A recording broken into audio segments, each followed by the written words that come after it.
All right, full disclosure kind of thing. I know a lot of people have asked me why I don't review The Walking Dead. Here is why. Because I talked about one episode of the first season after it first aired, then after that I didn't really talk about it more, and then I was like, well, I can't do, after season 2 wrapped up, I was like, well, I can't do season 2 without doing season 1, and then season 3 came around, season 4, so now at this point it'd just be weird to be like, hey, here's my season 5 review, or 6, or whatever they're on, without doing videos on the seasons that came before it, so I didn't want that to happen with Fear the Walking Dead, so I figure I will keep on top of Fear the Walking Dead so I can review the seasons as they come out. So let's talk about season 1 of Fear the Walking Dead.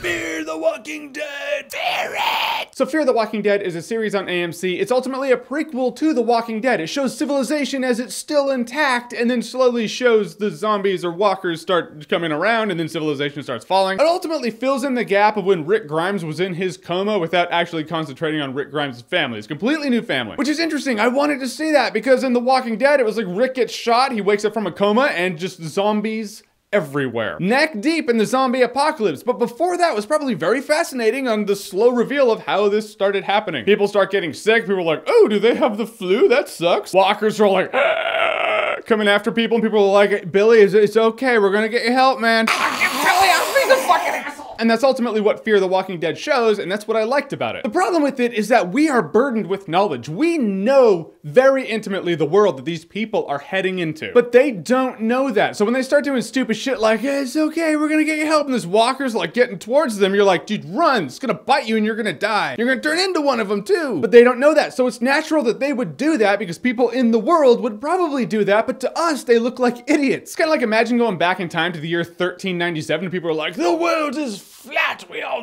knew this to be factual. You just be like, I know you're wrong. You'll get there though. You just gotta let them play it out. There were characters in the family I liked, characters I didn't. I mean, Smiley from Training Day, he actually does a good job. He's kind of the naive one. He's the hopeful one. He's like, oh, we're all gonna get better. I mean, civilization is, it's fine. Without his wife, who's like infinitely more badass than he is, he probably would have died long ago. I liked her. She was very adaptable. You could tell early on, she's like, yeah, we're gonna have to kill or be killed in this world. Even if it means killing walkers, like walkers are not human beings anymore. They come across this family, which the dude in there, at first you're like, you're a dick. Then later on, you're like, yeah, all right, you're just a survivalist. Okay, I get it. Then after that, you're like, no, you're still a dick though. I guess that's the thing about The Walking Dead is there are characters that you gravitate towards because you're like, oh, I understand that person, or I would probably befriend that person, maybe. No one in Fear the Walking Dead is not I would not befriend anybody in Fear the Walking Dead. He's one of those people, I wouldn't befriend him, but I would want him on my zombie apocalypse team, which I guess that's what an efficient zombie apocalypse team would be filled with, is people I wouldn't like, but I would need. So I did like that dynamic where it's like, no, you don't have to like the people you're thrown into the mix with, but you do need to know that you need them. But I'm gonna tell you,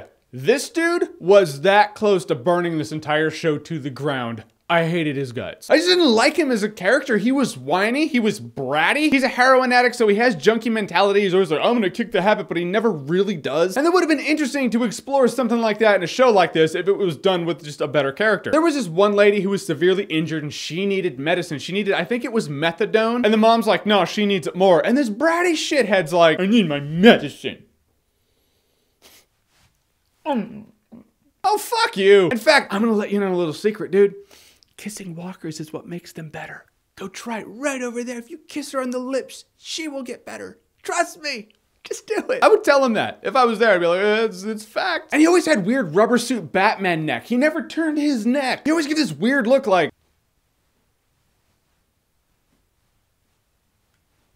why are you making that look? He did run across this one dude when he was like captured in a cell who was a complete cartoon. This dude's dressed in a suit. He's sleazy. He's slimy. He knows how to throw a nickel out of his pocket knowing that a quarter's gonna come back to him. Then when they're escaping, he's really efficient. Like he knows how to sniff out military people. He's running with the kid and then he blocks the kid against the wall and then the military goes by and he's like, all right, he goes. You're like, who are you? Did you join the Navy SEALs and the military ultimately paid for 4 years of sleazebag college? But it doesn't matter because the dude was super cool. As exaggerated as that dude was, I was glad he was in this. He made the show a little more interesting, even if he did come in the last, I think it was 2 episodes. Really started to shine in the last 1 episode. Because in the end, Fear the Walking Dead, I found it entertaining for what it was. It's not like you need to watch this to actually get what's happening in The Walking Dead, because it doesn't tie everything together. You still don't know anything about where this virus actually came from, why it is. You can stay with The Walking Dead, you'll be completely fine. If you want to see some insight as to what led up to The Walking Dead, this is a neat insight to that. I love the fact that it's 6 episodes long, because it's short, sweet, marathon it, you're done. If it was more than that, if it was like 12 or 24, I'd be like, not worth it. But 6 episodes, it's not too bad. My question now is, where do they go with Fear the Walking Dead? I guess it's up for a season 2, but how and why that works, I just don't know. I feel like the season finale of season 1 ends off where ultimately around where Rick Grimes wakes up in The Walking Dead. So I feel like it's just The Walking Dead now with characters you don't care about as much as you care about the Walking Dead characters. It's no longer the lead up.